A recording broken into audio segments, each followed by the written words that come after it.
आप सबको हमारा प्रणाम। जय जिनेंद्र। सत्संग के अंदर में हमारा स्वाध्याय चल रहा है परम कृपालु देव रचित वचनामृत 238 नंबर। एक बार पढ़ लेते हैं फिर से। बम्बई चैत्रवदी तीज, रविवार 1947। उस पूर्ण पद की ज्ञानी परम प्रेम से उपासना करते हैं। 4 दिन पहले आपका पत्र मिला। परम स्वरूप के अनुग्रह से यहाँ पर समाधि है। इतने चुन चुन के शब्द भी लिखते हैं। देव गुरु की कृपा से नहीं, परम स्वरूप के अनुग्रह से यहाँ पर समाधि है। आपकी इच्छा सद्वृत्तियों की प्राप्ति के लिए रहती है। यह पढ़कर बारंबार आनंद होता है। चित्त की सरलता, वैराग्य और सत्य प्राप्त होने की अभिलाषा, जो हमारा आज का विषय है, ये प्राप्त होने परम दुर्लभ है और उनकी प्राप्ति के लिए परम कारण रूप सत्संग का प्राप्त होना तो परम दुर्लभ है। महान पुरुषों ने इस काल को कठिन काल कहा है। उसका मुख्य कारण तो यही है कि जीव को सत्संग का योग मिलना बहुत ही कठिन है और ऐसा होने से काल को भी कठिन कहा है। मायामयी अग्नि से 14 राजलोक प्रज्वलित है। उस माया में जीव की बुद्धि अनुरक्त हो रही है और इस कारण से जीव भी त्रिविध ताप अग्नि से जला करता है। उसके लिए परम कारुण्य मूर्ति का उपदेश ही परम शीतल जल है। तथापि जीव को चारों ओर से अपूर्ण पुण्य के कारण उसकी प्राप्ति होना दुर्लभ हो गया है। परंतु इसी वस्तु का चिंतन रखना, सत्य में प्रीति, सत्य रूप संत के अंदर में परम भक्ति और उसके मार्ग की अभिलाषा, यही निरंतर स्मरण करने योग्य है। उनका स्मरण रहने में वैराग्य आदि चरित्र वाली उपयोगी पुस्तकें, वैरागी एवं सरल चित्त वाले मनुष्यों का संग, अपनी चित्त शुद्धि, ये सुंदर कारण है। इन्हीं की प्राप्ति की रटन रखना कल्याणकारक है। यही समाधि है। ये अमृत पत्र यहाँ पर पूरा हो रहा है और हमारा स्वाध्याय प्रत्येक जीव मात्र को सुख प्रिय है और दुख अप्रिय है। उसके लिए प्रत्येक जीव प्रयत्नशील भी है कि सुख की प्राप्ति हो जाए और दुख से निवृत्ति हो जाए। लेकिन अनंत काल हो गया ना तो सुख की प्राप्ति हुई है और ना तो दुख से निवृत्ति हुई है। अनंत काल की मेहनत होने के बावजूद भी ये निवृत्ति दुख की नहीं होने का कारण यही है कि हमारी पकड़ के अंदर में कारण नहीं आया कि किस कारण से जीव दुखी है। जब तक ये पकड़ में नहीं आएगा तब तक तो ये संभव भी नहीं है कि सुख प्राप्त हो और दुख से निवृत्ति हो। आगे कहते हैं कि अपना परिचय ही अपने को नहीं है। सत की प्राप्ति के लिए जिज्ञासा, अभिलाषा, यही अपना विषय। हर जगत के प्राणी,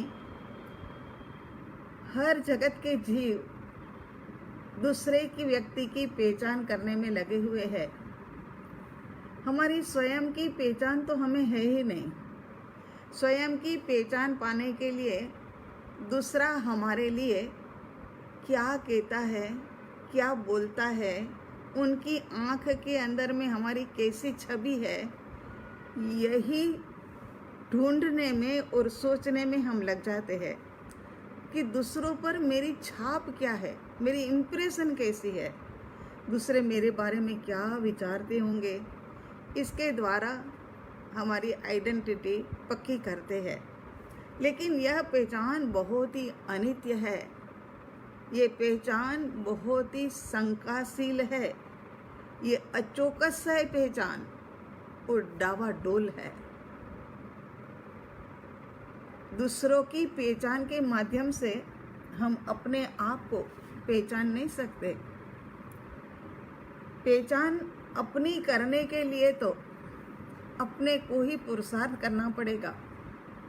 बाहर के लोग तो कोई तो हमें शक्तिशाली मानते हैं, दूसरा व्यक्ति कहता है कि ये तो बड़ा ही कमज़ोर आदमी है, कोई कहता है ये होशियार है, कोई कहता है ये मूर्ख है। सबके मन में जो आता है और जैसी इम्प्रेशन हमारी उनके पास में छोड़ी हो हमने, ऐसा वो मान लेता है। लेकिन कभी कभी ऐसा कोई प्रसंग आता है, वो समय पर उनको कोई विपरीत अनुभव मिले तो हमारी आइडेंटिटी उनकी आंखों में से निकल जाती है। कोई कहते हैं बहुत ही हंसमुख हो, कोई कहते हैं कि बहुत ही बुद्धिशाली हो, लेकिन कभी कभी भीतर की पीड़ा के कारण से हंसने का कारण नहीं बना तो वही समय पर हमारे ऊपर हंसमुख के ऊपर क्रोध लग जाता है और दूसरी पहचान हमारे लिए बता दी जाती है। ऐसा प्रायः करके होता है। जैसे कि वो जापानीज मिरर होता है ना, वो मिरर के अंदर में देखो, कोई तो बहुत ऊंचा, कोई बिल्कुल नीचा, ठिंगना सा, बोना सा। किसी को देखा जाए तो बहुत ही गोरा, किसी को देखा जाए तो बहुत काला। हर शीशे का अपना अपना कार्य अलग अलग प्रकार से सब अपने को अलग अलग शीशे में दिखाई देते हैं। हमारी शीशे के अंदर में जो छवि प्रतिबिंब आता है, ऐसा हम होते नहीं हैं, लेकिन बस ऐसे ही समझ लो कि लोगों के अंदर में भी जो हमारी पहचान है वो सत्य नहीं है, वो तो सबने अपने आप से बनाई हुई आइडेंटिटी है। जैसे जिसको लगता है ऐसा ही बोल देते हैं। कोई कहेंगे कि बड़े ही शांत हो, लेकिन समय के कारण से कुछ मन अशांत हो, दो वाक्य कहीं पर भी जोर से बोल दिया, वही समय पर कहेंगे कि अरे इनको हम अशांत मान रहे थे, कि शांत मान करके भी ये देखो अशांत ही है, ये शांत कहाँ है। ऐसे ही जो दूसरे पहचान करते हैं वो हमारी स्थायी रूप से पहचान नहीं होती है। हमारी पहचान तो हमें ही करनी होगी।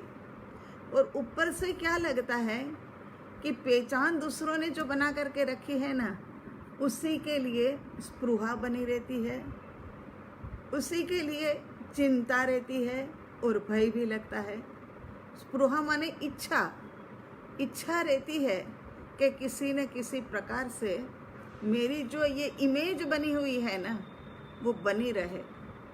चिंता होती है कि कहीं मेरी ये इमेज खत्म तो नहीं हो जाएगी, भय लगता है। तो दूसरों की आंखों से कभी भी दूसरी व्यक्ति की सच्ची पहचान हो नहीं सकती है। ये तो आंखों से देखी जो छवि है, उसमें तो पिछले स्वाध्याय में जैसे कहा था ने, देखत भूली, वही वाली बात हो जाती है। जब जहाँ जैसा देखो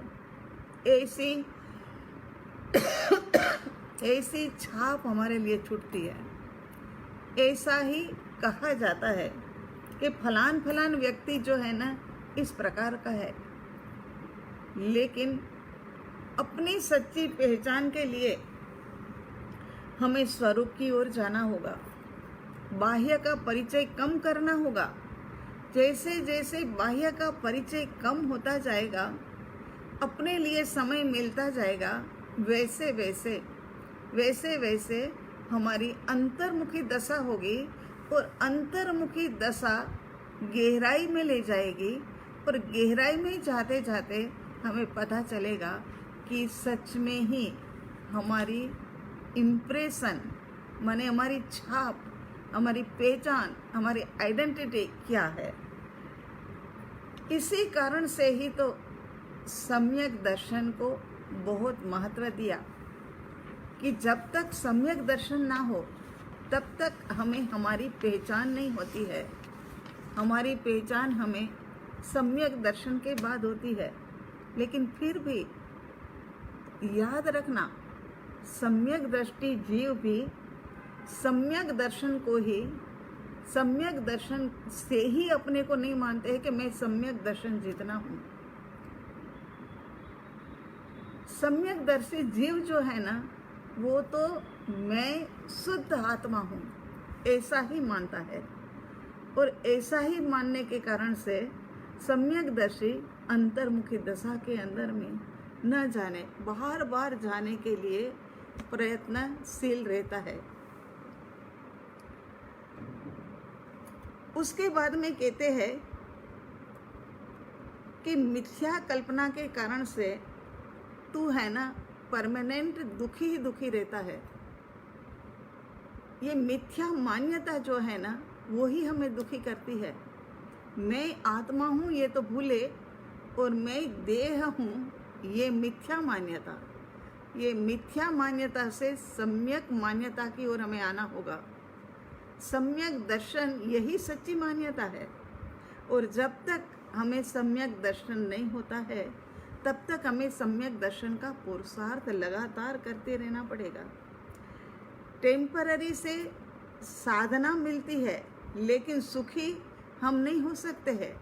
सुखी होने के लिए तो, परमानेंट सुखी होने के लिए तो साधना की गहराई और साधना के लिए अनुभव हमें मिलना चाहिए। साधना के माध्यम से जो अनुभव होगा न, तब जाकर के हमारी समझ में आएगा। साधना स्थिरता देती है, साधना शांति देती है। जैसे कि ज्ञानी पुरुष होते हैं ना, चाहे कैसा ही भूकंप आ जाए लेकिन वो अपने आप के अंदर में अकंप होते हैं, क्योंकि उनको पता है कि यदि भूकंप आ भी जाएगा तो मेरा कुछ भी नुकसान होने वाला नहीं है। मैं तो आत्मा हूँ, मैं अकंप हूँ। जो भी होगा वो देह के साथ में होगा, मेरे साथ में कुछ भी नहीं होगा। लेकिन जो मिथ्या मान्यता है ना, इस कारण से अमेरिका के अंदर में भी एक भूकंप का झटका आ जाए और अमेरिका के अंदर में हमारा कोई एक दो जने वहाँ पर पढ़ाई के लिए गए हो तो हम यहाँ पर आकुल व्याकुल हो जाते हैं। वो समय पर भीतर में शांति नहीं रहती है। क्या हुआ होगा, कैसे हुआ होगा, ये 10 तरह के प्रश्न भीतर के अंदर में हमारे उठ जाते हैं। और अगर हमारा वहाँ पर कोई भी नहीं है, अमेरिका के अंदर में कोई भी नहीं है, तो हमें कोई चिंता नहीं। फिर ये समाचार भी टेलीविज़न में सुनेंगे ना, तो मिठाई खाते खाते सुनेंगे। क्योंकि हमें भीतर के अंदर में कोई दुख नहीं है।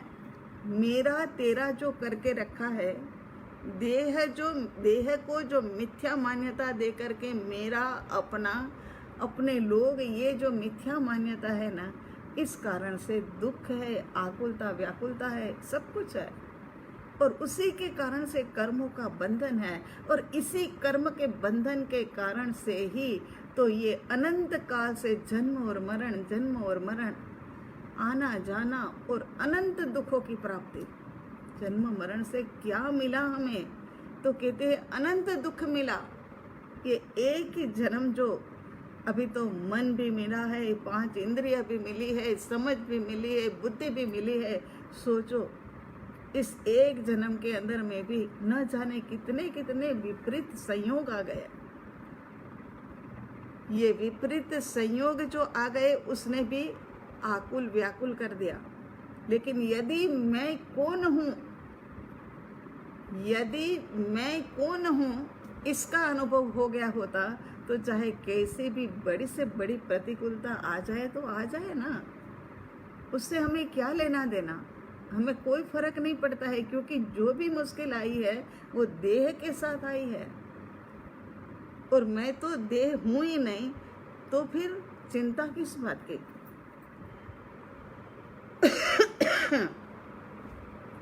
रमण महर्षि, लंबी उम्र, उसके बारे में तो हमने आपको पहले एक बार दृष्टांत बताया था। 100 साल से भी ऊपर उनकी उम्र हो गई। तब पत्रकारों ने उनका इंटरव्यू लिया था और वो सारी बातें पिछले महाविद्य के स्वाध्याय में हम कर चुके हैं। रमण महर्षि को कैंसर की बीमारी, और कैंसर की बीमारी के अंदर में भी लास्ट स्टेज के ऊपर कैंसर। डॉक्टर साहब उनको देखने के लिए आते रहते हैं और देखते हैं और कहते हैं कि अरे इस वक्त इनकी बीमारी ऐसे स्टेज के ऊपर है कि भयंकर से भयंकर वेदना हो रही होगी। लेकिन महर्षि जी के चेहरे के ऊपर वेदना की एक भी रेखा दिखाई नहीं देती है, शांत और स्थिर बस पड़े हैं। किसी भी प्रकार की कोई आकुलता व्याकुलता नहीं दिखाई देती है। डॉक्टर साहब ने रमण महर्षि जी से ही पूछ लिया कि ऐसी क्या बात है कि आप बड़ी शांति से ये सह रहे हो। वैसे तो महर्षि को बात करने की आदत बहुत कम थी, लेकिन डॉक्टर साहब इतनी सेवा कर रहे थे तो उनको कहते हैं कि ये जो वेदना हो रही है वो मुझे तो हो ही नहीं रही है, देह को हो रही है, और देह वह तो मैं हूँ ही नहीं, फिर मैं चिंता किस बात की करूँ। मैं तो इस वेदना को जानने देखने वाला, अनुभव में आती है फिर भी मुझे जुदा लगती है। ऐसा उनका वैराग्य बल है ना। हमारा यही पॉइंट आजकल चल रहा है ना, सरलता, वैराग्य और सत्य की प्राप्ति की अभिलाषा। तो ये ज्ञानी जो होते हैं ना, उनके भीतर के अंदर में ऐसी क्षमता होती है कि चाहे कैसी भी बीमारी आ जाए, कैसा भी समय आ जाए, कैसी भी परिस्थिति आ जाए, कैसी भी स्थिति आ जाए, तो भी वो अपने शांत स्वरूप में से हिलते नहीं हैं, क्योंकि उनको बराबर पता है कि ये दोनों का चाहे गठबंधन है, देह और आत्मा का गठबंधन है, लेकिन ये गठबंधन है ना, दोनों अलग अलग है, दोनों जुदा जुदा होने ही वाले हैं, और ये गठबंधन लंबे समय तक चलने वाला नहीं है। ये ज्ञानी पुरुष को पता है, इसी कारण से वो अपने स्वभाव में रह सकते हैं। कैसी आश्चर्य की बात। खाना खाते हैं, रोटी थाली में होती है, रोटी खाते हैं, और रोटी खाते खाते जब रोटी खाने का कार्य पूरा हो जाता है, तब ये रोटी जो है ना, वो शरीर देह के अंदर में चली जाती है। देह के अंदर में चले जाने के बाद में ये रोटी जो है ना, देह के परमाणु पुद्गल बनती है, और वो रोटी को भी हम अब देह कहने लग गए। आश्चर्य की बात है ना, रोटी भी देह बन गई, देह के साथ में ऐक्य, देह के साथ में ऐक्य, और उसी कारण से वो रोटी भी स्व बन गई कि ये देह। तो यहाँ पर कहते हैं कि परम कृपालु देव ने बहुत अच्छी आत्म सिद्धि की, तो एक एक लाइन देखो ना, तो इतनी सुंदर तरीके से उसकी रचना की है कि एक एक गाथा के ऊपर एक एक प्रवचन हो सके। इतने उनके एक एक शब्द परम कृपालु देव कहते हैं कि ज्ञानादि वय त्रणनु ज्ञान एक ने थाय। ये जो मतलब ये जो होता है ज्ञान, वो एक को होता है, जन्म का, युवावस्था का, प्रौढ़ अवस्था का, वृद्धावस्था का। ये आत्मा तो जो है ना वो एक स्टेशन है, आत्मा रूपी ट्रेन, आत्मा रूपी स्टेशन जो भी लगा लो, बालक रूपी, युवावस्था रूपी, वृद्धावस्था रूपी ये पड़ाव है। ये पड़ाव अलग अलग स्टेशन से पसार होते हैं। वह आत्मा, वह चैतन्य धारा एक वस्तु है, देह तू नहीं है, नाम तू नहीं है। आत्मा जाते ही देह का नाम भी उसके साथ में चला जाता है। अभी हमने देखा, फिर उनका नाम लेना कोई नहीं चाहता है। जैसे ही देह गया कि उसके साथ साथ नाम भी गया। माने आत्मा, देह में से आत्मा ही जाता है, देह तो जब जलाएंगे तब जाएगा।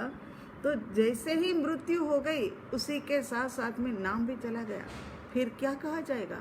ये बॉडी को लेकर के यहाँ लेटाओ, बॉडी को नीचे उतार लो। फिर नाम लेकर नहीं कहा जाता है कि फलान फलान भाई को अब वो मर गए हैं तो नीचे उतार के रख दो, ऐसे नहीं कहा जाता है। बॉडी नाम आ जाता है। ये देखो दोनों की भिन्नता का कारण है। तो आगे कहते हैं देह की शोभा जो है ना वो आत्मा के कारण से है। देह की तो कोई कीमत भी नहीं है, देह की तो कोई शोभा भी नहीं है।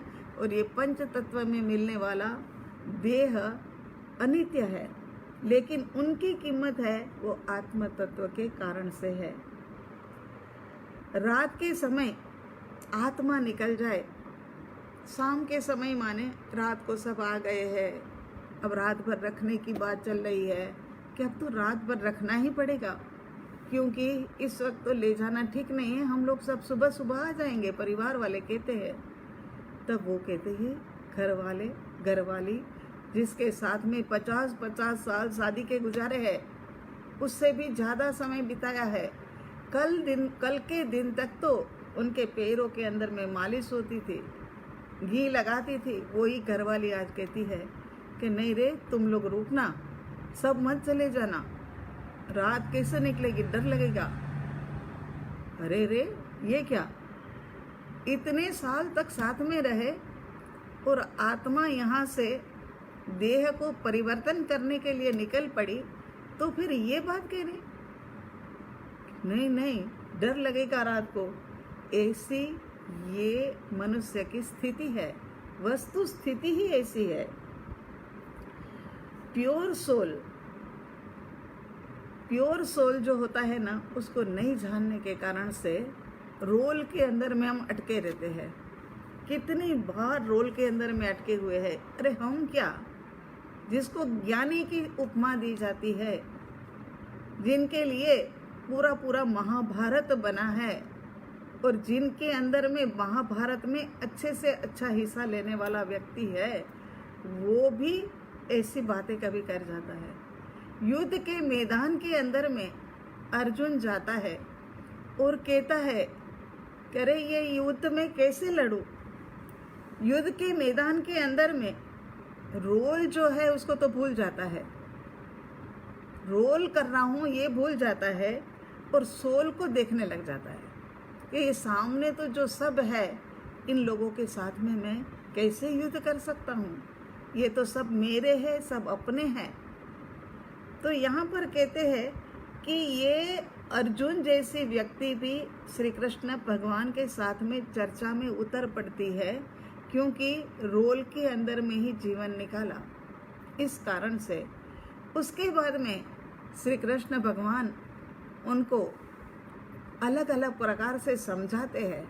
समझाते एक मौका, एक पड़ाव आया, तब अर्जुन कहता है कि अब मुझे स्मृति लब्धि की प्राप्ति हो गई है, अब मुझे समझ आ गई है बात कि ये सब कुछ अनित्य है और ये सब कुछ देह से मुझे मेरे लग रही है, लेकिन आत्मा सबकी अलग अलग है। अब श्री कृष्ण महाराज कहते हैं करिष्ये वचनम तव, तो अब तो युद्ध शुरू कर, और वो युद्ध शुरू करते हैं। तो ये मिथ्या मान्यता का कारण है। सत्य की प्राप्ति की अभिलाषा है, सत्य की प्राप्ति करनी है, तो फिर सबसे पहले तो हमें ये मिथ्या मान्यता से दूर होना पड़ेगा। मैं तो माने आत्मा तो कभी मरता ही नहीं है। आत्मा तो अजर अमर रहने वाला है। मरने वाला जो है उसको हम मैं मान लेते हैं, और इस मिथ्या मान्यता, मिथ्या भ्रांति के कारण से न जाने कितने ही कर्म बांध लेते हैं। आगे कहते हैं कि पतंग का डोर जब अपने हाथ में होता है ना, तब हम क्या कहते हैं? पतंग हाथ में है ना? पतंग का डोर हाथ में है और हम कहते हैं कि पतंग मेरे हाथ में ही है। ऐसे ही आत्मा का डोर स्मृति रूपी उपयोग जो है वो अपने हाथ में है, तो फिर आत्मा हमारी हथेली में है, और आत्मा हमारी हथेली में है तो मोक्ष भी हमारी हथेली में ही है। शांत दशा में रहने के लिए दीर्घ काल का अभ्यास, ये पिछली बार भी हमने देखा था। वैराग्य और अभ्यास, ये दोनों बातों को पिछली बार हमने सुना अच्छे से। बीज तो डाल दिया है, सत्संग के शौकीन होने के कारण से बीज तो डल गया है, लेकिन निरंतर अभ्यास की जरूरत है। बीज अंकुरित होगा, बाहर आएगा, तब ऐसा माना जाएगा कि अब ये उगने लग गया। तो आत्मसिद्धि शास्त्र के अंदर में आता है कि उगे आत्म विचार, माने भीतर से बाहर आना है। जैसे बीज तो दब गया था, हमें दिख भी नहीं रहा था, है ना, वो अंकुरित होकर के बाहर आया। इसी प्रकार से यहाँ पर भी भीतर में से ये हमारे को बाहर में लाना है प्रयोग में। आत्मसिद्धि शास्त्र का जो वैराग्य भाव, उनका अभ्यास सच में ही हमें सत्य की अभिलाषा कराने वाला हो सकता है। सम्यक दर्शी जीव जो है ना, वो कभी भी अपने को सम्यक दर्शी ही नहीं मानता है, वो तो अपने को शुद्ध आत्मा मानता है। क्योंकि सम्यक दर्शन तो एक पर्याय है, पर्याय तो आकर के चले जाने वाली है। यहाँ तक कि केवल ज्ञान भी आकर के केवल ज्ञान की पर्याय भी चले जाने वाली है। तो यहाँ पर ये भी जो सम्यक दर्शन है वो चला जाएगा। वो हर समय नहीं, मगर उनकी स्मृति, उनकी प्रतीति, अनुभूति जो करी है, उसकी एक इम्प्रेशन हर समय हमारे भीतर के अंदर में रहती है। और इसी कारण से ये सम्यकदर्शी आत्मा अपने को शुद्ध आत्मा ही मानता है कि मैं शुद्ध आत्मा है, मैं तो स्वयं सिद्ध शुद्ध आत्मा ही हूँ। जैसे जैसे अपने भीतर में सरलता, वैराग्य और सत्य प्राप्त करने की जिज्ञासा जगती है ना, तब तक हमारा मोक्ष मार्ग शुरू होता है। मोक्ष मार्ग के ऊपर चलना शुरू होता है। उत्तराधन सूत्र, उसके अंदर में मृगापुत्र का एक अध्ययन है पूरा। उस मृगापुत्र ने माता को किस प्रकार से समझाया है कि ये अनित्य को तू नित्य मान रही है माँ, क्या ये तो अनित्य है, ये तो जाने वाला है, ये तो बदलने वाला है। अनंत काल से अनंत बार ऐसे अनित्य देह मिले और परिवर्तन किया, और ऐसे ही चलते चलते ये सब कुछ हो रहा है। लेकिन यहाँ पर कहते हैं कि मृगापुत्र उनको कहते हैं कि नहीं, ये माँ जो मैं हूँ वो कभी मरने वाला नहीं हूँ। ऐसा समझ करके ये संसार की मिट्टी को झाड़ दो। संसार के लिए क्या कहा, समुद्र किनारे के ऊपर जाते हैं और वहाँ जाकर के रेत के अंदर में बैठते हैं और उठते हैं, तो हम क्या है, कपड़े झाड़ लेते हैं। वो कहीं से भी हमें चिपकी हुई नहीं रहती है। वो एक एक रेत के कण जो है ना, वो सारे गिर जाते हैं। तो यहाँ कहते हैं कि समुद्र के रेत में बैठे हो और उठो तो जैसे झाड़ देते हैं, वैसे ही मृगा पुत्र ने संसार को झाड़ दिया, निकल पड़े मोक्ष मार्ग के ऊपर। ये सब कब होता है कि जब भीतर के अंदर में उनकी तैयारी हो, अपनी स्व की पहचान करी हो, सुख प्राप्ति का लक्ष्य बनाया हो, दुख से हमेशा हमेशा के लिए निवृत्त होना हो, तब जाकर के होता है। मोनोपोली खेलते हैं ना, एक बार शायद हमने महाविद्यालय में भी कहा होगा, ये जो खेल होते हैं ना, वो सारे के सारे खेल है ना बोधपूर्ण होते हैं।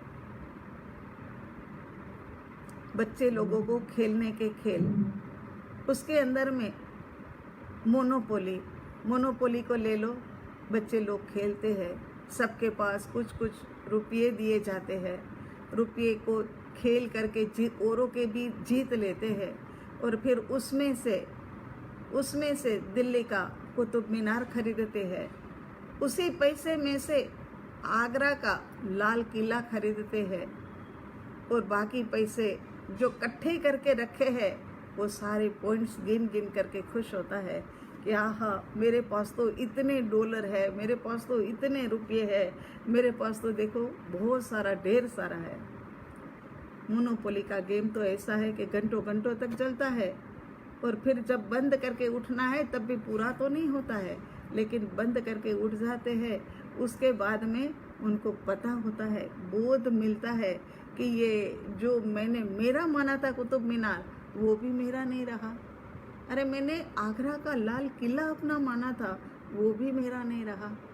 और जिसके पास इतने सारे डॉलर और रुपये इकट्ठे करे हुए हैं ना, उसको भी भीतर में बोध होता है कि ये सारे डॉलर लेकर के मैं नीचे रेडी वाले के पास जाऊं तो मुझे एक आम भी मिलने वाले नहीं है। आम तो क्या, आम की एक फाक भी मिलने वाली नहीं है। ये उनके भीतर में बोध होता है, और ऐसे ही करते करते करते ऊपर उठते उठते भव्य आत्माएं बोध पा करके आगे बढ़ जाती है। सांप सीढ़ी की गेम क्या है? सीढ़ी आती है, ऊपर उठा देते हैं, सांप आता है, फिर उसको गल करके नीचे तक ले आता है। ये क्या बताता है कि संसार ऐसे ही चलने वाला है। तुम यही कहो कि मैं तो सीढ़ियों के ऊपर चढ़ता ही जाऊं, चढ़ता ही जाऊं, चढ़ता ही जाऊं, चढ़ता ही जाऊं, तो ऐसा संभव नहीं है। ये एक बार तो उतरना ही पड़ेगा। जो चढ़ता है वो उतरता है, और उतरता है वो फिर चढ़ता भी है। ये सांप सीढ़ी की जो गेम है ना, वो हमें बताती है। इसी प्रकार से बच्चों के कोई भी खेल ले लो, किसी भी प्रकार का खेल ले लो, नदी किनारे के, समुद्र किनारे के ऊपर जब जाते हैं, जुहू बीच, और यहाँ अपने दिल्ली में तो कम है समुद्र, ना के बराबर, लेकिन बम्बई के अंदर में जाओ तो समुद्र किनारे पर बैठो, और बच्चे भी साथ में हैं, शोर शराबा कर रहे, इतनी देर में कह रहे कि अरे मम्मा मम्मा हमें तो हाउस बनाना है। और सब बच्चे अपनी अपनी जगह पसंद कर लेते हैं कि इतने में मैं मेरा हाउस बनाऊं, इतने में मेरा, इतने में मेरा। सब बच्चे हाउस बनाने में लग जाते हैं, और साथ साथ में फिर मम्मा पापा जो होते हैं उनको भी कहते हैं कि आप हमें हेल्प करो हाउस बनाने के अंदर में।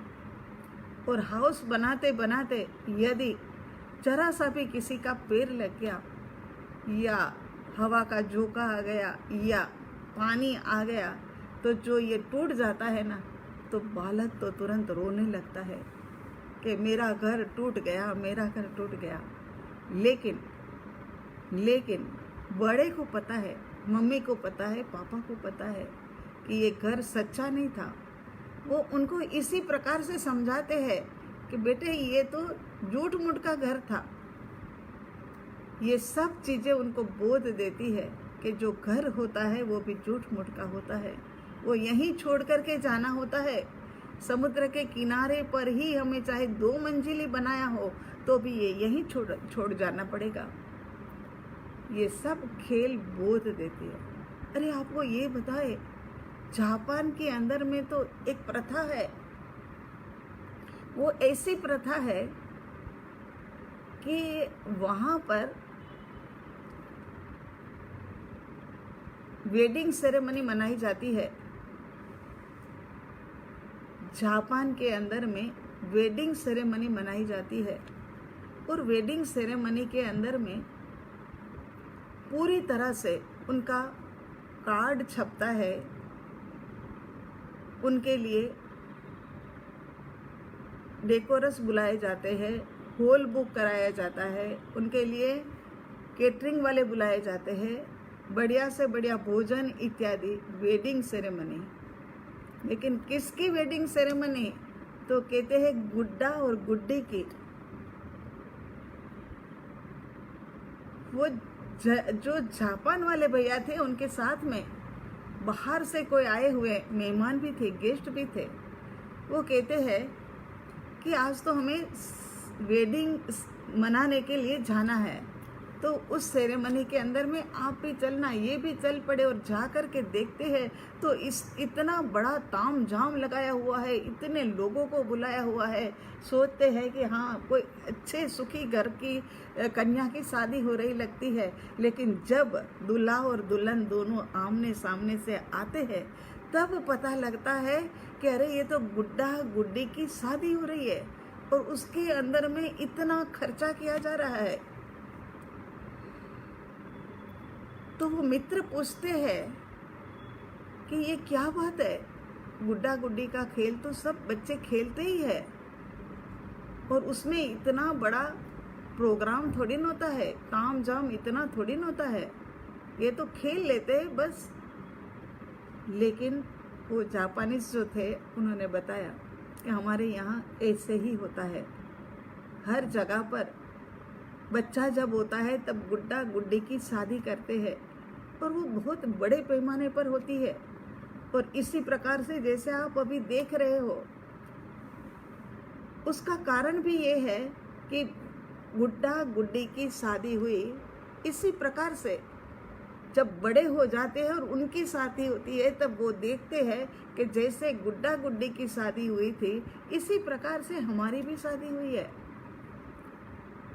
इसमें कुछ भी सत्य नहीं है। ये गुड्डा गुड्डी की शादी, वैसे ही हमारी शादी। तो ये सब गेम, ये सब खेल जो है ना, वो उसमें से भी बोध लेने वाली बात होती है। जिनकी दृष्टि खुल गई है, जिनकी दृष्टि खुल गई है ना, उनको तो जगह जगह से बोध मिलता है। और ऐसी दृष्टि हमने भी अपनानी है, ऐसी दृष्टि प्रकट करनी है हमें भी, कि जिसके कारण से हमारे भीतर में बोध जागृत हो जाए। जब हृदय सरल हुआ, वैराग्य बीच में दिया, क्योंकि वैराग्य से ही संसार की असारता पता चलेगी कि संसार कैसा असार है। यहाँ कुछ भी स्थिर नहीं है, सब कुछ अस्थिर। व्यक्ति देखो, वस्तु देखो, परिस्थिति देखो, पदार्थ देखो, स्थान देखो और स्वयं का देह देखो, सब कुछ अस्थिर है। यहाँ कुछ भी स्थिर नहीं है। ऐसा बोध वैराग्य हमें देता है।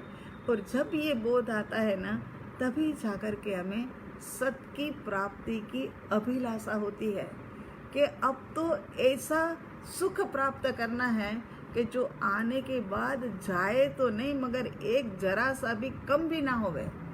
ऐसा सुख प्राप्त करना है। और ऐसा सुख स्व के अंदर में स्थिर हुए बिना, स्व के अनुभव किए बिना मिल नहीं सकता है। बस हम सब ने यही ट्राई करनी है कि किसी न किसी प्रकार से सद्गुरु के माध्यम से बोध लेकर के हम स्व के अंदर में स्थिर हो जाए। यही तो करने का है। सब कुछ अनित्य। रात्रि में सोए, विश्राम करने के लिए गए, गहरी नींद आ गई, सपना आया कि आहा, मुझे तो भारत का प्रधानमंत्री बनाया गया। रात्रि में सपना आया कि मुझे तो भारत का प्रधानमंत्री बनाया गया। सुबह उठता है और उठ करके सबसे पहले हंस देता है, क्योंकि उनको पता है कि ये मिथ्या बात है। ये मिथ्या की उनको समझ आ गई ना कि मेरे को किसी ने भी प्रधानमंत्री नहीं बनाया है। ऐसा बोध उनके भीतर में आ गया ना, इस कारण से वो हंसने लग गया। इसी प्रकार से हमें भी ये शरीर अनित्य, संयोग अनित्य, अनुकूलता प्रतिकूलता अनित्य, स्थान अनित्य, जो जो मिला है वो सब कुछ अनित्य। ये सब कुछ छोड़ करके मेरा आत्मा सदा काल रहने वाला अजर अमर अविनाशी यहाँ से निकल करके और आगे की सफ़र पर चला जाएगा। लेकिन स्वघर की ओर जाने की सफ़र, यही सफ़र सही मानी जाएगी। स्वघर सिद्धालय को प्राप्त करने के लिए स्व की अनुभूति के माध्यम से कर्म की निर्जरा, और कर्म की निर्जरा करते करते क्या है कि सिद्धालय के अंदर में स्थित होने का कार्य। मिथ्या को मिथ्या मानना, सत्य को सत्य मानना। आजकल तो लॉकडाउन चल रहा है ना, वैसे अब तो काफ़ी कुछ खुल गया है, मगर फिर भी कुछ पाबंदियाँ भी है। कॉलेज स्कूल वगैरह नहीं, अभी वो सब बंद पड़े हैं। तो घर के अंदर में दादा दादी पोता पोती सब होते हैं ना, सब सोचते हैं कि दादा हमारे साथ खेलो, और दादा भी पोते पोतियों से बड़े प्यार करते होते हैं ना, तो फिर उनके साथ खेलने लग जाते हैं। अब हारता कौन है? दादा ही हारेगा, दादा ही हारेगा। और क्यों हारेगा? क्योंकि जान करके उनको बच्चे को खुश करने के लिए अपनी हार स्वीकार कर ली है। हार करके खुश होने वाले जो है, उनको पता है कि ये मैं है ना झूठ मूठ का हारा हूँ, सच में ही हारा नहीं हूँ। और बच्चा, उनके पास में इतनी प्रज्ञा नहीं है, बुद्धि नहीं है, इसीलिए वो झूठ मूठ में जीत करके भी कहता है कि देखो मैंने दादा को हरा दिया, मैंने दादा को हरा दिया। तो हार करके खुश हो सकता है तो कहते हाँ, जिनको सत्य की समझ है, जिनको ये गेम का विचार है कि ये गेम तो गेम ही है, खेल तो खेल ही है, लेकिन जिनके पास ये सत्य की समझ नहीं है वो दुखी होता है। बच्चे के पास सत्य की समझ नहीं है, यदि वो हारेगा ना तो वो दुखी होगा, अरे मैं आज हार गया। लेकिन दादा को ये बात का पता होता है, इसीलिए ही दादा बच्चे को जिताते हैं झूठ मूठ का, और खुद हार जाते हैं। तो ये सब खेल, ये सब गेम, ये सब जो है ना मिथ्या है। एक बहुत सुंदर शब्द भागवत गीता के अंदर में, भागवत गीता के अंदर में आता है लीला। लीला शब्द इतना सुंदर शब्द है कि फर्ज पूरी करनी ही है तो ये तो ठाकुर जी की सेवा करनी ही पड़ेगी। ये तो लीला है सब, ये लीला करने के लिए तो हम यहाँ आए हैं। कितना सुंदर शब्द है। यहाँ परम कृपालु देव ने सत की प्राप्ति के लिए, वो स्वयं परम कृपालु देव 16 साल और 5 महीने के थे, तब ये बताया कि यदि तुझे सत की प्राप्ति करनी है तो अमूल्य तत्व विचार के अंदर में उन्होंने लिखा है कि लक्ष्मी अने अधिकार वदता सुवध्योते तो कहो। माने लक्ष्मी और अधिकार बढ़ गया तो तुम्हारा क्या बढ़ गया, ये तो बताओ हमें कि तुम्हारा बढ़ा क्या है। और आगे में बोलते कि जब जब अपने को आगे बढ़ना है ना तो अपने को ही प्रश्न पूछो, अपने को ही प्रश्न पूछो कि तेरा क्या बढ़ा। और प्रश्न पूछते पूछते यहाँ तक पहुँचो कि मैं कौन हूँ, कहाँ से हुआ और जाना कहाँ है मुझे, હું કોણ છું, ક્યાંથી થયો, ये वाली बात, શું સ્વરૂપ છે મારું ખરું, ये सब प्रश्न पूछ पूछ करके भीतर की गहराई के अंदर में जाने का तरीका भी अच्छा है। हर समय प्रश्न भीतर में, ये मैं क्यों कर रहा हूँ, ये सब कुछ क्यों खा रहा हूँ, क्यों जा रहा हूँ, ये सब प्रश्न, मैं कौन हूँ, मैं कहाँ से आया हूँ, मेरा असली स्वरूप क्या है, मेरी वास्तविकता क्या है, मैं कहाँ जाऊँगा अब आगे जा कर के, ये सब बात प्रश्न जो है ना अंदर की गहराई देता है। और प्रश्न भी वही पूछ सकते हैं कि जिनके पास थोड़ी समझ है, वही पूछ सकते हैं। तो यहाँ पर कहते हैं कि जिनको ये पता है कि जगत मिथ्या है और ब्रह्म सत्य है, ब्रह्म सत्य जगत मिथ्या, ये बात का जिनके पास ज्ञान है, वो ही ज्ञानी जो असंभव संभव के अंदर में भेद कर सकता है। क्या संभव क्या असंभव, ये ज्ञानियों के बोध के माध्यम से पता लगता है। असंभव और संभव, यहाँ पर संभव असंभव, इम्पॉसिबल, जब शब्द सामने आता है तो नेपोलियन की डायरी की बात याद आती है। नेपोलियन ने अपनी डायरी के अंदर में लिखा है कि मेरे लिए तो जीवन के अंदर में कुछ भी इम्पॉसिबल नहीं है, क्योंकि मैं इम्पॉसिबल, वैसे भी आप लिखोगे ना इम्पॉसिबल, तो भी उसमें आएगा आई एम पॉसिबल, माने सब कुछ पॉसिबल है। कोई भी चीज़ ऐसी नहीं है कि जो पॉसिबल ना हो।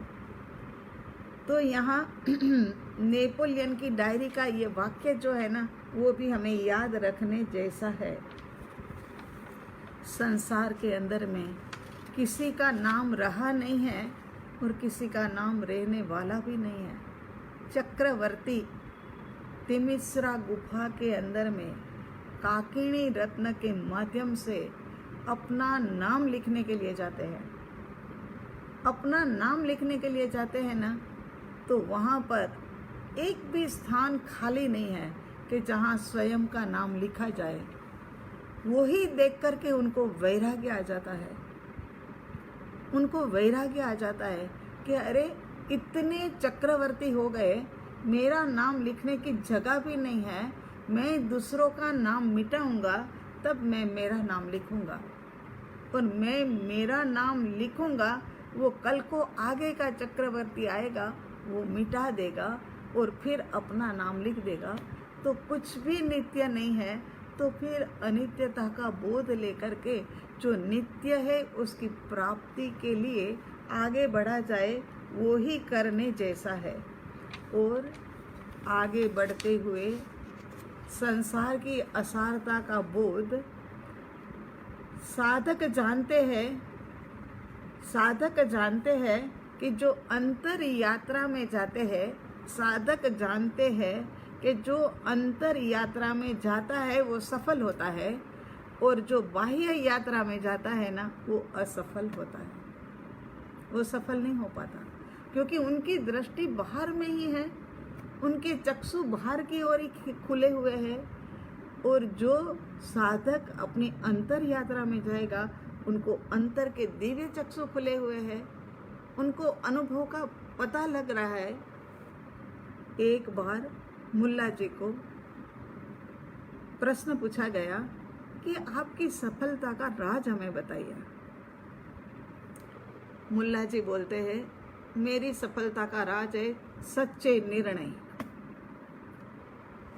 तो सच्चे निर्णय, मगर आपने किस आधार के ऊपर लिए थे? सच्चे निर्णय आपने किस आधार पर लिए? तो बोलते हैं कि अनुभव के आधार पर सच्चे निर्णय लिए। तो बोलते कैसे अनुभव के आधार पर? तो बोलते खोटे निर्णय, गलत निर्णय के आधार पर अनुभव हुआ और पता चला कि ये खोटे निर्णय जो है उसका पश्चाताप करके जो सच्चे निर्णय है ना, वो ही लेने चाहिए। ऐसा खोटा निर्णय हमने आज दिन तक लिया कि मैं देह हूँ, मैं देह हूँ, या शायद सत्संगी जीव हो तो वो मान भी लिया हो कि मैं देह हूँ, देह नहीं मैं आत्मा हूँ, लेकिन होता क्या है कि अनुभव करने का तरीका उनके पास नहीं होता है। तरीका नहीं होने के कारण से वो है ना अनुभव नहीं कर पाता है और केवल बातों बातों के अंदर में रह जाता है। मुझे तो भूख लगी है, मुझे तो भूख लगी है, मुझे तो भूख लगी है, ऐसा बोलने से कभी भी भूख मिट नहीं सकती है। इसी प्रकार से यहाँ पर भी कहते हैं कि खाली बोलते रहने से कुछ भी होने वाला नहीं है कि मैं शुद्ध आत्मा, मैं देहादि से भिन्न। उसका अनुभव करने के लिए सद्गुरु भगवंत के पास जाना होगा। बाहर का ज्ञान चाहिए तो गूगल के पास जाओ, और अंदर का ज्ञान चाहिए तो गुरु के पास जाओ। बाहर का भी तो गूगल गुरु ही कह दिया जाएगा ना। अब तो बाहर का ज्ञान जितना चाहिए ना उतना गूगल में भरा पड़ा है, लेकिन भीतर का ज्ञान तो ज्ञानियों के पास ही होता है, सद्गुरु भगवंत के पास ही होता है। और सद्गुरु भगवंत जो है ना वही हमें अनुभव करने का तरीका बताते हैं, और उनके मार्गदर्शन के चले हम अपनी ओर आगे बढ़ते हैं, तब जा कर के हमें प्राप्ति होती है। बड़े बड़े वैज्ञानिक जो है ना वो भी फेल हो गए सत्य को प्राप्त करने के। उनके पास इतना ज्ञान था, लेकिन फिर भी वो सत्य प्राप्त नहीं कर सके। और जिनके पास बाहरी ज्ञान का अभाव था, लेकिन इतना ही ज्ञान था मारुस मातुस, वो केवल ज्ञान प्राप्त करके सिद्धालय में बैठ गए। बस सत्य की प्राप्ति करनी है, सत्य के लिए जिज्ञासा है, सत्य की अभिलाषा है, तो सरलता, वैराग्य और जिज्ञासा को जागृत रखनी पड़ेगी। और ये सरलता, वैराग्य और सत्य की अभिलाषा वो रखने के पश्चात कैसे हमें प्राप्ति होगी? तो कहते हैं कारुण्य मूर्ति के बोध से, सजीवन मूर्ति के माध्यम से ये हमें पता चलेगा कि ये भव जो है वो हमारा यूं ही व्यर्थ जाने देने लायक नहीं है। ये भव के अंदर में किसी न किसी प्रकार से हमें प्राप्ति करके सदा काल के लिए सच्चिदानंद शुद्ध स्वरूप के अंदर में सिद्ध, बुद्ध और मुक्त हो जाना है। ऐसी ही अभिलाषा के साथ में अगली बार कारुण्य मूर्ति का बोध हमें क्या बताता है वो आगे अगले स्वाध्याय में। तब तक के लिए स्वाध्याय से विराम और ध्यान के लिए आगे बढ़ते हैं।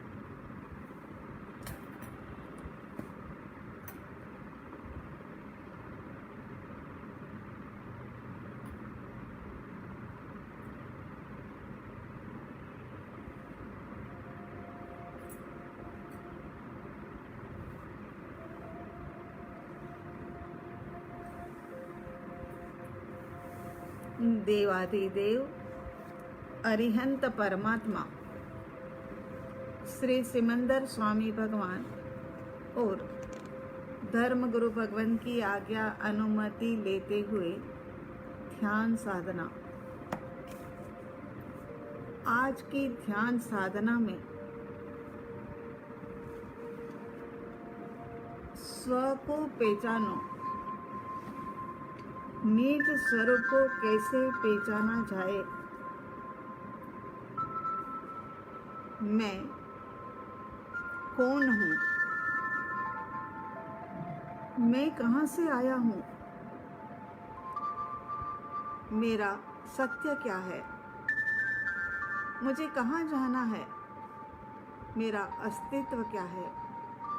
जो मैंने आज दिन के इस क्षण मैं स्वयं को जाना, स्वयं को समझा, क्या मैं वही हूँ? पूछो अपने आप से, ये हमारा स्वयं का प्रश्न है। अपने को भीतर की गहराई में ये प्रश्न बार बार पूछना पड़ेगा कि मैं कौन, मैं कहाँ से आया, मेरा शाश्वत सत्य क्या है, मुझे अब कहाँ जाना है, मेरा अस्तित्व क्या है। पहले ये आत्मचिंतन करे बिना भीतर की गहराई में पहुंचा नहीं जाता है,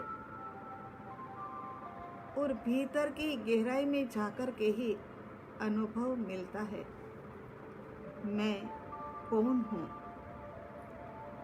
क्या मैं किसी की माता पिता, किसी का बेटा या बेटी, किसी की पत्नी या पति, किसी का भाई या भगिनी, मैं कौन हूँ। एक श्वास टूटेगा तो शरीर के रिश्ते नाते सब बिखर जाएंगे, तो फिर मैं कौन हूँ। मैं कौन हूँ।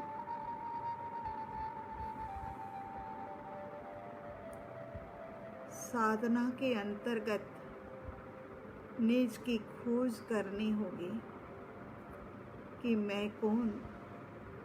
क्या मैं डॉक्टर हूँ, मैं वकील हूँ, मैं बहुत बड़ी कंपनी का मालिक हूँ, क्या मैं करोड़पति हूँ। अपने आप से पूछिए सत्य क्या है। एक श्वास टूटेगा, देह छूटेगा, उसके बाद मेरा क्या रह जाएगा।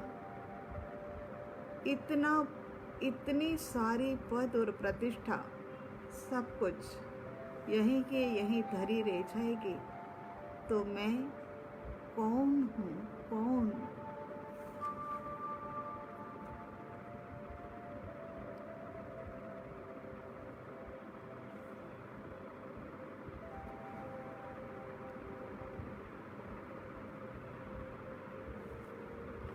उसके बाद अपने आप से पूछिए कि मैं कौन हूँ। जिस देह के लिए मैंने रात और दिन एक कर दिए, क्या वही मैं हूँ। जन्म से आज दिन तक मैंने देह को सजाया संवारा, अच्छे से अच्छा खिलाया पिलाया, क्या वही मैं हूँ। लेकिन ये देह तो छूटेगा एक दिन, तो फिर मैं कौन हूँ। कौन। मैं कौन हूँ।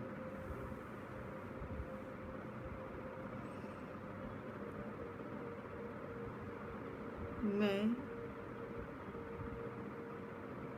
बुद्धि का ज्ञान हूँ क्या, कि जिसके माध्यम से सूरज चांद में क्या है, सितारों में क्या है, सब जानने का पुरुषार्थ किया। कौन सी किताब के अंदर में, कौन से पत्र के अंदर में क्या क्या लिखा है, वो मैंने जाना, तो क्या बुद्धि वही मैं हूँ। लेकिन बुद्धि तो देह छूटेगा उसी के साथ में खत्म हो जाएगी, तो फिर मैं कौन हूँ। कौन हूँ।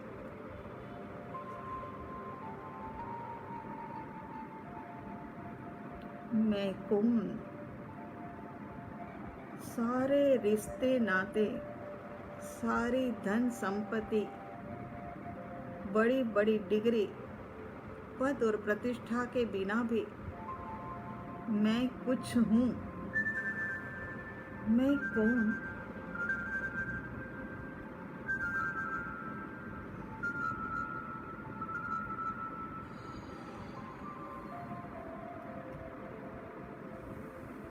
मैं हूँ कौन?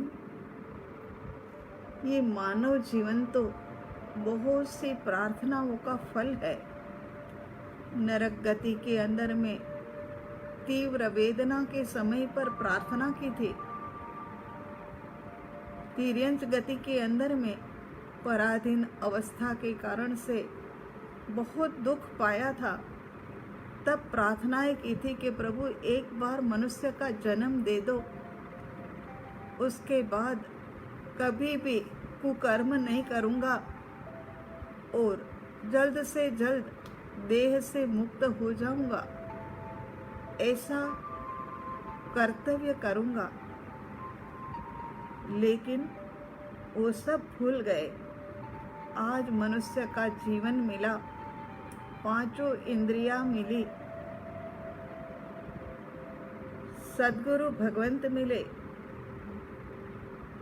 उत्तमोत्तम धर्म मिल गया। यह अति पुण्य का फल है। लेकिन मानव बनकर के मैंने क्या किया? मनुष्य जन्म पाकर के पांचों इंद्रियां प्राप्त करके मैंने सार को ग्रहण किया।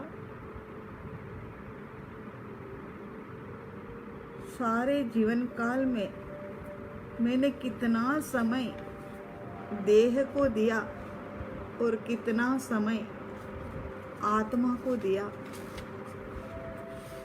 मैं कौन हूँ? ये चिंतन, ये मनोमंथन भीतर में चल रहा है कि अनेक बार प्रार्थनाएं की थी। वो प्रार्थनाओं का फल प्राप्त भी हो गया और फल प्राप्त करके प्रार्थनाओं में क्या मांगा था वो भूल गया और इंद्रियों के विषय के अंदर में आसक्त हो गया। सारे जीवन के अंतर्गत मैंने देह को, संबंधों को, व्यक्ति को, धन दौलत को, ऐश्वर्य को प्रधानता दी।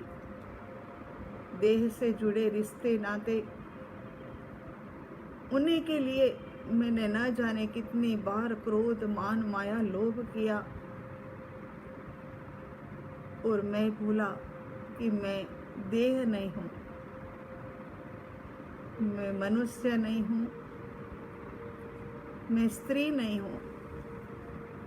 तो फिर मैं कौन हूँ? मैं कौन हूँ? मैं पूछो अपने आप से, क्या आज तक मैंने जिसका पालन पोषण किया वही मैं हूँ? पूछो, जिसका पालन पोषण किया वही मैं हूँ या उससे कुछ जुदा भी हूँ? एक श्वास टूटने के बाद फिर मैं कौन हूँ? जब तक भीतर से समाधान ना मिले कि मैं कौन हूँ, जब तक आपको अपने स्वरूप का बोध ना मिले कि मैं कौन हूँ, जब तक आपको अपने भीतर से अपना लक्ष्य तय ना हो सके, तब तक ये प्रश्न को बार बार दोहराते जाइए कि मैं कौन हूँ? मैं कौन? तो 1 मिनट के लिए शांत और स्थिर भाव के अंदर मैं कौन? बहुत गहरा प्रश्न है।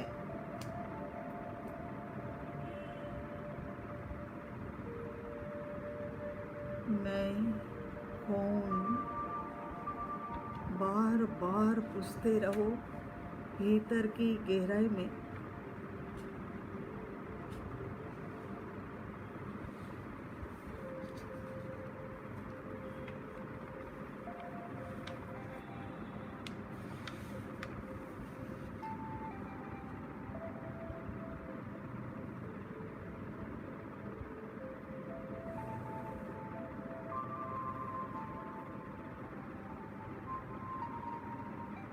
उत्तर भीतर की गहराई से ही प्राप्त होगा।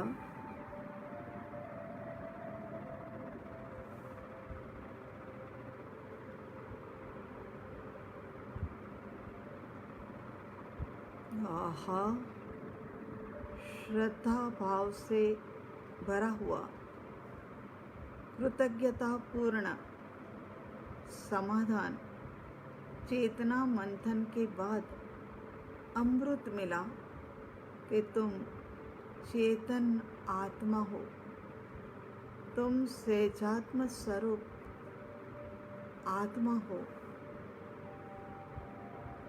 मैं आत्मा देह में रहते हुए भी देह से जुदा, संबंधों में रहते हुए भी संबंधों से जुदा, विनाशी तत्व में रहते हुए भी मैं अविनाशी, मैं आत्मा, मैं आत्मा। चाहे मैं दिखाई नहीं देता, चाहे मेरा स्पर्श नहीं होता, चाहे मेरा वर्ण रंग रस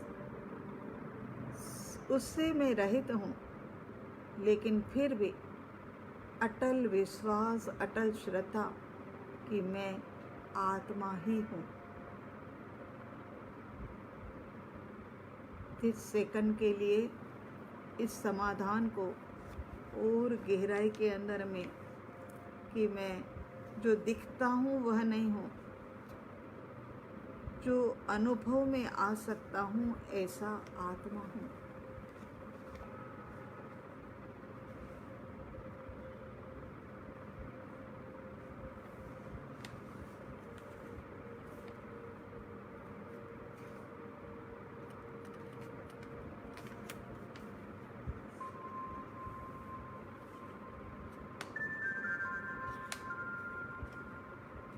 उसके बाद दूसरा प्रश्न, मैं कहाँ से आया हूँ?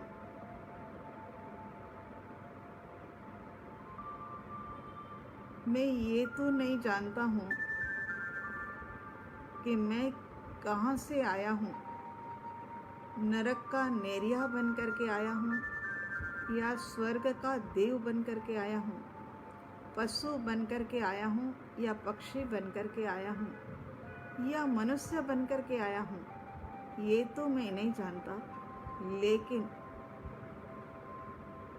इस भव में, पूर्व भव में, चार गतियों के अंदर में जगह जगह पर मैंने विचरण किया है। ये सत्य है, ये शाश्वत सत्य है, ये त्रिकाल सत्य है। मैं ये भी नहीं जानता कि मैं यहाँ से कहाँ जाऊँगा। मानव की देह धारण करने के बाद मैंने हासिल क्या किया? खाना, पीना, सोना, कमाना। क्या मेरे जीवन का लक्ष्य ये था?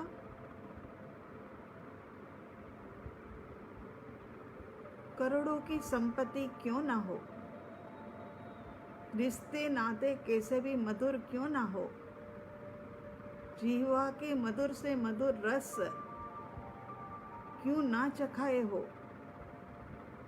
लेकिन फिर भी ये देह तो एक बार स्मशान की राख बनने वाला है। भगवान महावीर स्वामी की, अनंत तीर्थंकर भगवान की वाणी यही कहती है कि तू अनंत काल से भटक रहा है, जबकि तू परमात्मा स्वरूप आत्मा है। परमात्मा स्वरूप आत्मा कैसे बना जाए? क्या अनंत तीर्थंकर परमात्मा की, अरिहंतों की जय जयकार करने से मैं आत्मा परमात्मा बन सकूं? भगवान महावीर की जय जयकार करके मैं परमात्मा बन सकूं क्या? तीन काल, तीन लोक के अंदर में कोई भी जीव महावीर की जय जयकार करके या अरिहंत सिद्धों की जय जयकार करके सिद्ध नहीं हुए। महावीर सिद्ध कैसे बने? कैसे महावीर ने राजमहल का त्याग किया? राजमहल में जन्म तो लिया, लेकिन किस प्रकार से राजपाट का त्याग कर दिया?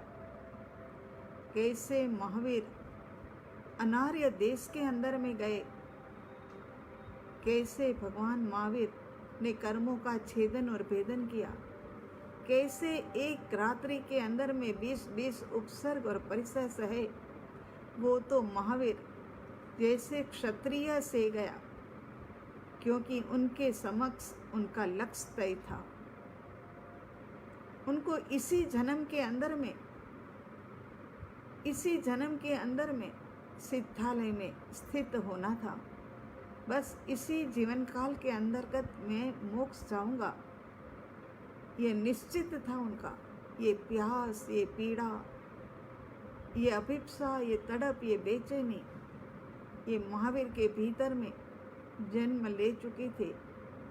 क्या इस तड़प ने, क्या इस बेचैनी ने, क्या इस प्यास ने हमारे भीतर जन्म लिया है? क्या मुझे वास्तव में मोक्ष जाना है? पूछो अपने आप से। ये प्रश्न हमारे सबका है, स्वयं का है। समाधान भीतर से ही मिलेगा।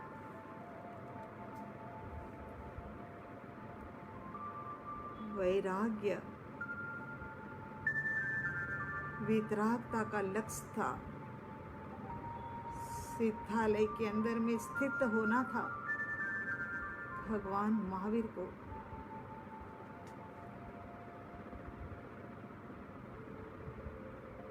भीतर की अंतर की गहराइयों में जा करके भगवान महावीर ने घंटों घंटों तक साधना करके कर्म की निर्जरा करी और शुद्ध स्वरूप को प्रकट किया। हमें भी यही करना होगा, शुद्ध स्वरूप को प्रकट करना होगा।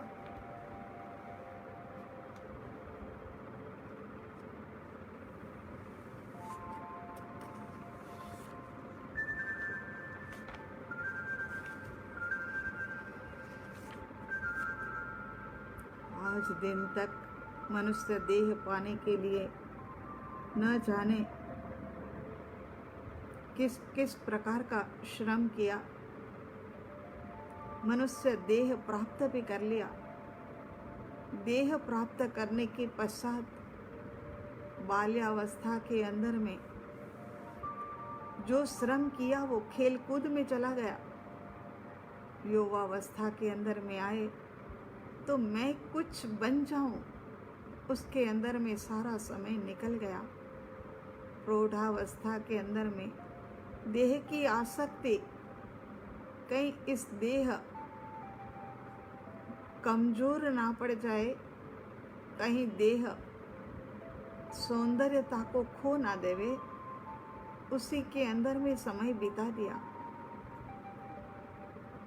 मनुष्य की देह पाकर के परिश्रम तो बहुत किया, लेकिन सारा का सारा श्रम मिथ्या मान्यता में, मिथ्यात्व की नींव के ऊपर ये मेरा देहाश्रितपना खड़ा था। निज को जाना नहीं, लक्ष्य को तय किया नहीं।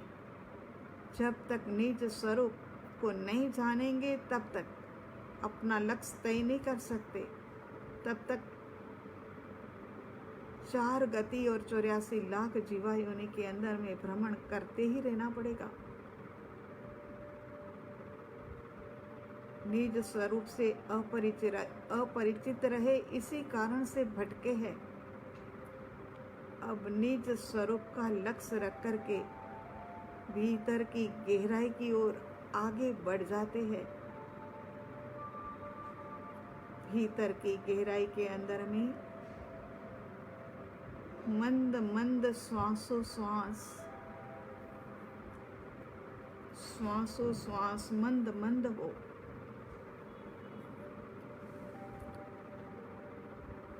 उपयोग सिमटा हुआ हो।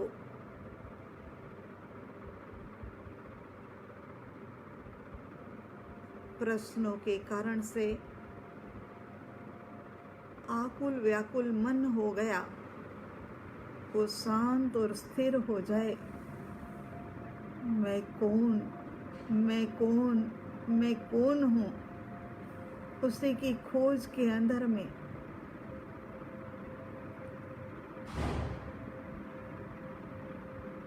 मन शांत, चित्त बुद्धि विचार आदि शांत, मंद मंद चलते हुए श्वासोश्वास अनाहत केंद्र की गहराई में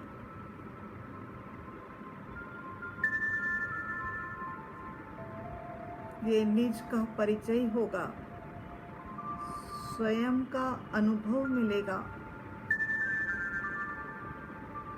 स्वसत्ता का स्वसंवेदन मिलेगा।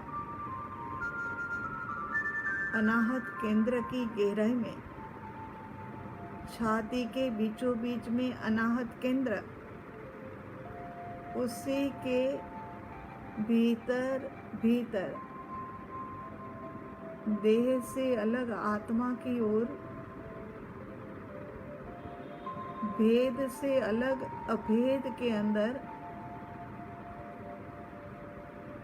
भीतर गहरे गहरे गहराई में, यहाँ पर मुझे स्वसंवेदन होगा। बस अब तो मैं एक ही रहा,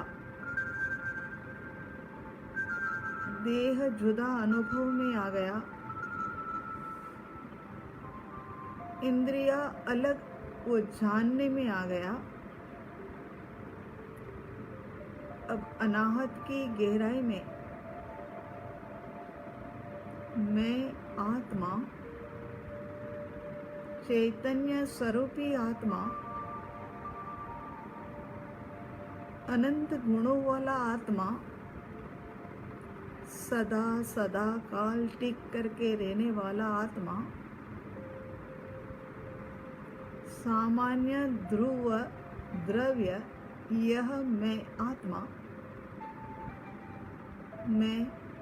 ही हूँ। आत्मा आत्मा आत्मा परमात्मा,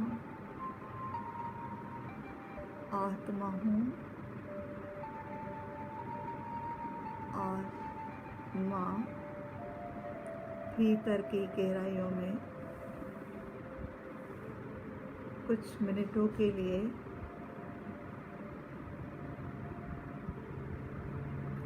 समाधिस्थ हो जाइए।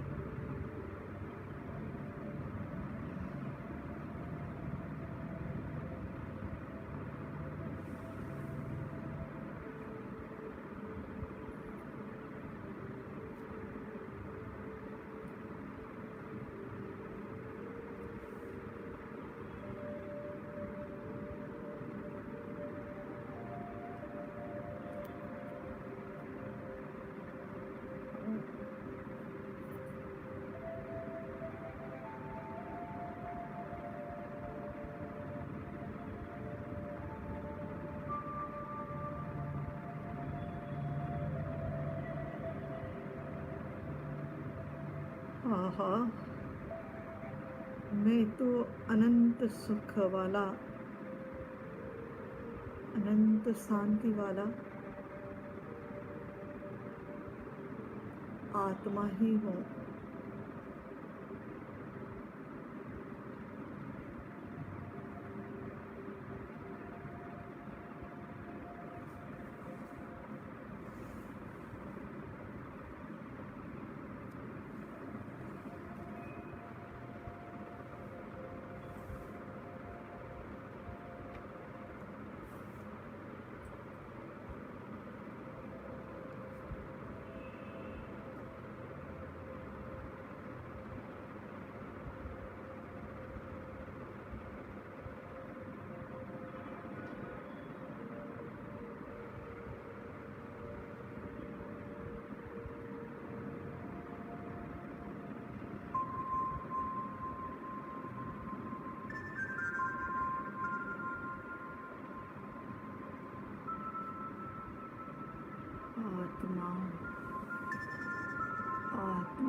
हाँ,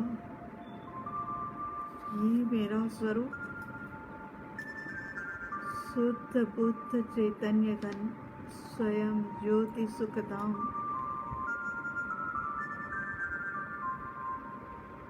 शब्द बोले थे अनुभव।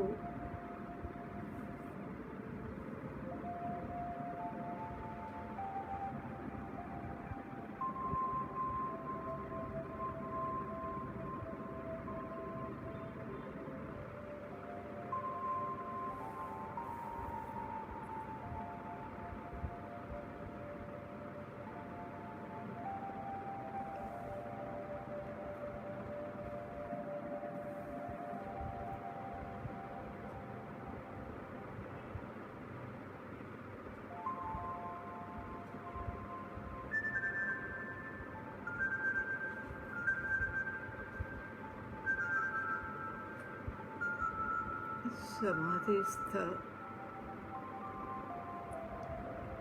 आत्मा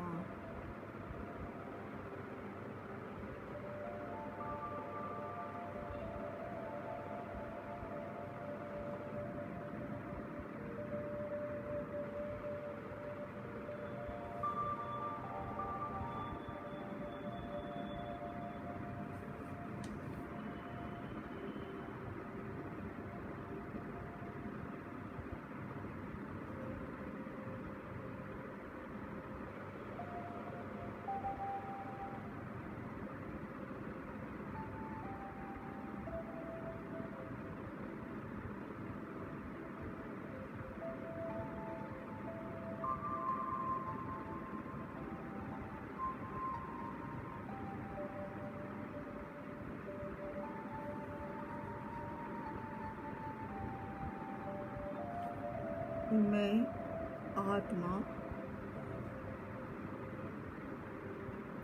असंख्यात प्रदेशी अनंत गुणों वाला सदा काल रहने वाला अजर अमर अविनाशी मेरा असली स्वरूप जो है वह सिद्ध भगवंत जैसा ही है। मेरा लक्ष्य सिद्धालय है। मुझे क्या हासिल करना है? मनुष्य बनकर के कर्म रहित अपने शुद्ध स्वभाव स्वरूप का अनुभव यही प्राप्त करना है। मैं आत्मा हूँ। भीतर की गहराई से बाहर आ जाइए। अनाहत केंद्र के ऊपर उपयोग को धीरे धीरे अनाहत केंद्र के ऊपर ले आइए। हमारा जीवन दो द्रव्य से चल रहा है, अजीव और जीव। जीव द्रव्य यही मैं आत्मा, अजीव वह देह। श्वास के ऊपर आ जाइए।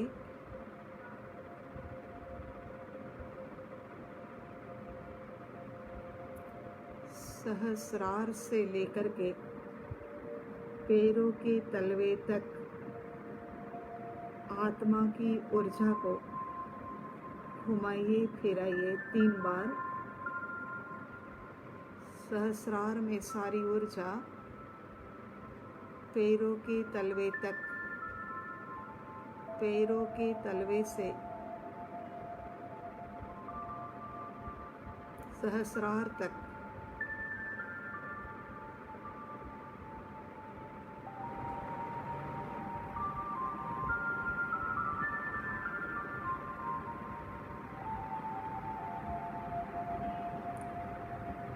आइए श्वास के ऊपर समापन की ओर जा रहे हैं हम।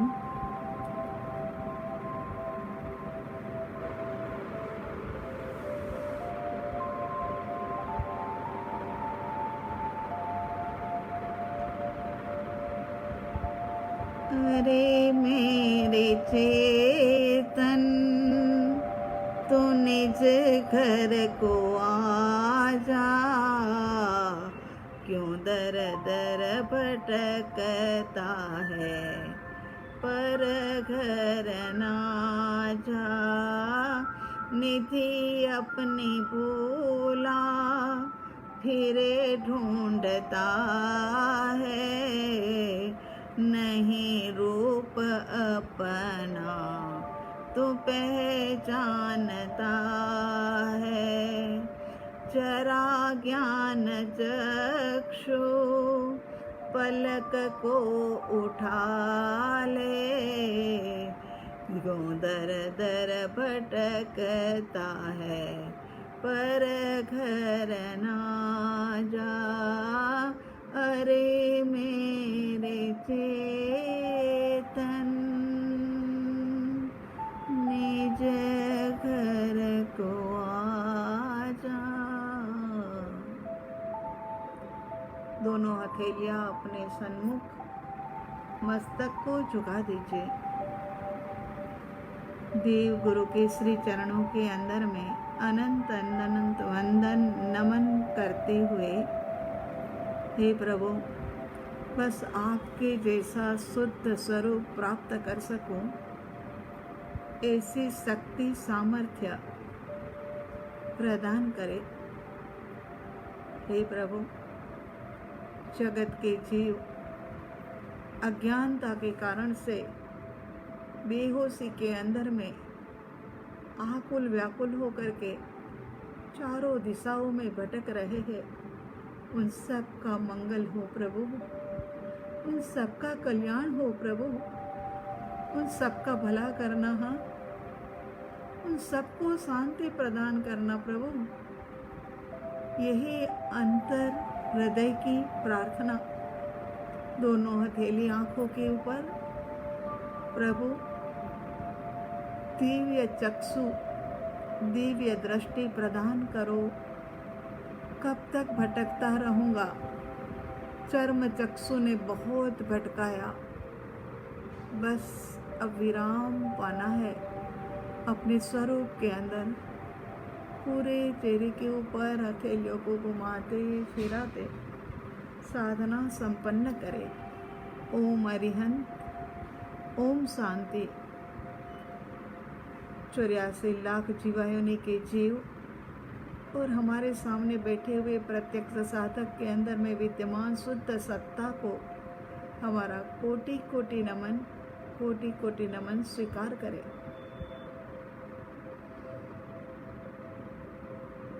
मंगल पाठ। नमो अरिहंताणं, नमो सिद्धाणं, नमो आयर्याणं, नमो वज्रयाणं, नमो लोये सब सावणं। एसो पंच नमोकारो सप्प पावपणासनो मंगलाणं च सव्वेसिं परमं हवै मंगलम।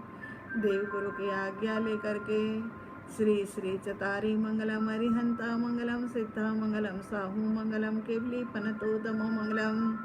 चतारी लोगोत्तमा, अरिहंता लोगोत्तमा, सिद्धा लोगोत्तमा, साहू लोगोत्तमा, केवली पनतोदमो लोगोत्तमा। चतारी शरणं पवच्चामि, अरिहंते शरणं पवच्चामि, सिद्धे शरणं पवच्चामि, साहू शरणं पवच्चामि, केवली पनत्तं धम्मं शरणं पवच्चामि। चार मंगल, चार उत्तम, चार शरणा, आनंद करना, सर्व कार्य सिद्ध करना। अवर शरण नहीं कोई, जो भव्य प्राणी करे आराधना, उनका सदा ही मंगल होए। उपसर्गा क्षम्यांते चित्यंते विघ्नवलय, मनः प्रसन्नता मेति पूज्यमाने जिनेश्वरे। सर्व मंगल मांगल्यम, सर्व कल्याण कारणम, प्रधानम सर्वधर्माणां। जैनम जयति शासनम, जैनम जयति शासनम। शांति शांति सर्वत्र शांति। ध्यान संपन्न करें। आप सभी सुख साथा में होंगे। आप सब अपना ख्याल रखना, संभल करके रहना। ज़्यादा से ज़्यादा धर्म ध्यान स्वाध्याय इत्यादि के अंदर में लगे रहना। अगली बार कारुण्य मूर्ति के बोध से हमें क्या प्राप्ति होगी वो सुनेंगे। तब तक के लिए विराम चाहते हैं। जय जगन्नाथ।